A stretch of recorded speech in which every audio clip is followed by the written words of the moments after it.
Program makan bergizi gratis yang digulirkan oleh pemerintah sejak awal tahun 2025 membawa dampak ekonomi yang signifikan bagi masyarakat di daerah.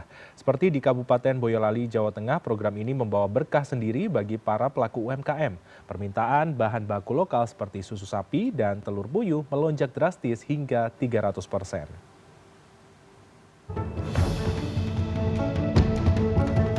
Geografis Kabupaten Boyolali yang berada di bawah lereng Gunung Merapi dan Merbabu membuat wilayah ini sangat subur untuk pertanian sayur mayur dan peternakan sapi perah. Potensi alam yang melimpah ini kini terserap maksimal sejak adanya program makan bergizi gratis (MBG). Salah satu sektor yang paling merasakan dampaknya adalah pengolahan susu. Dania, pelaku UMKM susu pasteurisasi di Desa Singosari, Mojosongo, mengaku kewalahan memenuhi pesanan.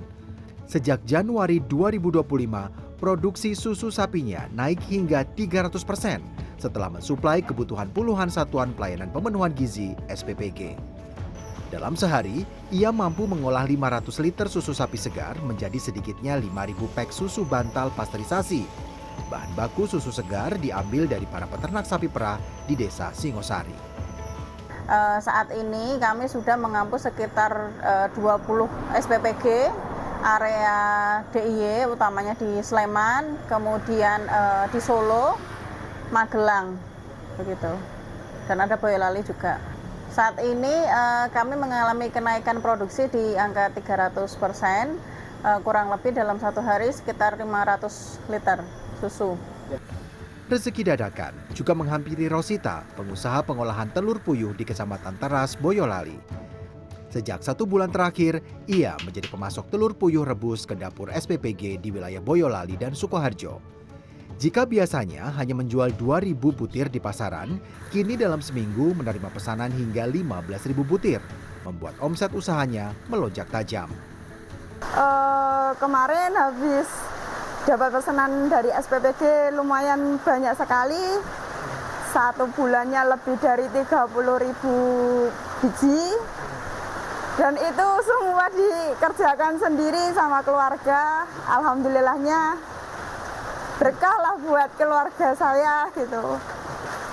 Satu minggu bisa 10.000, bisa sampai 12.000. Penyerapan produk lokal ini salah satunya dilakukan oleh SPPG Polres Boyolali di bawah naungan Yayasan Kemala Bayangkari. Setiap harinya, dapur ini memproduksi 3.101 porsi makanan untuk 16 titik sekolah mulai dari TK, PAUD, hingga SMP. Menu yang disajikan sangat bervariasi, mulai dari sayuran segar, tahu dan tempe, hingga susu pasteurisasi asli Boyolali. Pengawasan ketat pun dilakukan, mulai dari pengecekan fisik hingga bahan baku oleh ahli gizi dan chef. Kita menggunakan bahan baku lokal. Selain meningkatkan UMKM sekitar, itu yang dapat digunakan yaitu kita dapatkan dengan mudah. Tentunya sayur dari Gunung Merapi itu sangat melimpah dan sangat banyak. Kedua, tahu dari lingkungan sekitar. Ketiga, bahan baku susu pasteurisasi. Kenapa memakai susu pasteurisasi? Karena di Boyolali sangat terkenal dan kualitas susu yang sangat baik. Agar program ini berjalan tepat sasaran dan tidak ada penyelewengan, Kapolres Boyolali AKBP Roshid Hartanto memastikan sistem pengawasan berlapis. Pihaknya menerapkan konsep duo balance dengan melibatkan akuntan profesional dan personel Polri. Untuk pengawasan dari segi finansial sendiri, kami di sini menggunakan akuntan, kemudian kami di sini juga melakukan pengawasan menggunakan personil Polri yang diperbantukan di SPPG ini agar bisa duo balance. Jadi segala sesuatu aktivitas keuangan yang disajikan baik diperbelikan bahan baku maupun penggunaan ad cost yang digunakan untuk operasional SPPG itu semua bisa dipertanggungjawabkan dan diaudit oleh publik. Dengan adanya kolaborasi antara pemerintah, SPPG dan pelaku usaha lokal, program makan bergizi gratis diharapkan tidak hanya mencetak generasi emas yang sehat, tetapi juga mampu menggerakkan roda perekonomian rakyat kecil di daerah. Taufik Irvani, Boyolali, Jawa Tengah.